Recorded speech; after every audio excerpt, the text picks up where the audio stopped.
Ready? 5 seconds.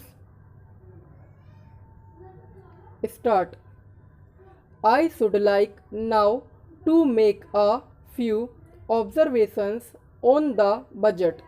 This budget marks a turning point in the history of our country. It is no use attempting, as some of my friends have done, either to deprecate the budget very strongly or to suggest that we are not witnessing a new revolution in our methods of fiscal training and technique. I want it to be quite clearly pointed out to my friends that we are now facing the lean years of Indian finance.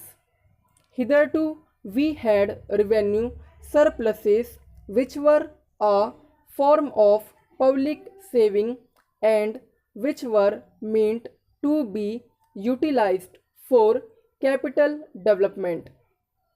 Hereafter, this form of revenue surplus would not be available. We have therefore to find out ways and means of implementing our great program of national reconstruction at minimum cost. My point is that the deficit on revenue account would be of the order of about rupees 19 to 20 crores. Here let me point out that I do not agree with those of my friends in the finance department who have attempted to suggest that rupees 9 or 18 crores which are obtained from Pakistan should be put to the revenue side of the budget. They are to be put on the capital side. But that does not seriously alter the trend of my argument. What I am suggesting is that we would have to be prepared for a deficit of a much higher order even on the revenue side.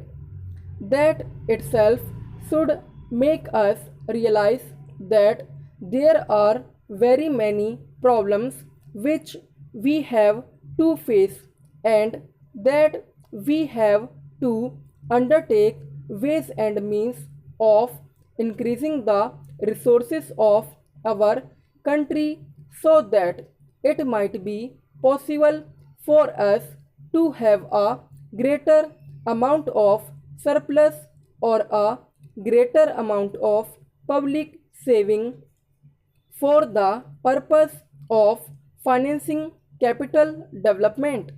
The finance minister, in the course of his speech, Mr. Deputy Minister pointed out that the deficits during the past 2 years were of the order of rupees 83 crores. I venture humbly to disagree with him because I feel that when we are talking of deficits, we must take into account the overall deficit incurred by the central government and that would be of the order of rupees 200 crores. During the years of relatively light expenditure, we had shortfall of about rupees 200 crores. Undoubtedly, now when we are going to have a very great amount of expenditure, we might have a greater amount of deficit and we would have to find out ways and means of trying to meet our capital expenditure. Some members have pointed out that deficit financing is good. Others have pointed out that it is poison. One honorable member who preceded me pointed out that it could be taken like a tonic. Now, I am not willing to enter into the merits of deficit financing or demerits of deficit financing in an academic spirit. The time has now come who when we should face realities. I do suggest that we have to indulge in deficit financing because without indulging in deficit financing, it would not be possible for us to indulge in capital expenditure on such a large scale. But when we are talking of the scope of deficit financing, I would like to place before the House and the Finance Minister the two great limitations which face us. The first limitation that faces us is that concerning the internal price level. The Honorable the Finance Minister referred to the cost of living. He said that the he was going to keep a watch over the cost of living so that it may not shoot up within a short period and make a mess of the plans of capital development.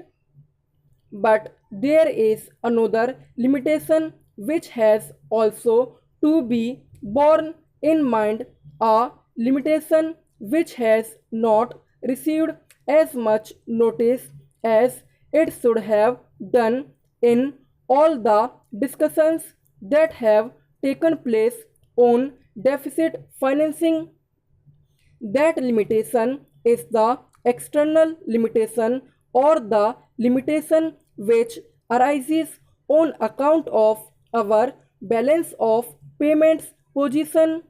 I think this is as important, Mr. Deputy Speaker, as the internal price level, and I should like to elaborate that particular point a bit more because I feel that a time will shortly arrive when we might have either to reconsider our policy or might even have to leave the Sterling Club of which we are a member.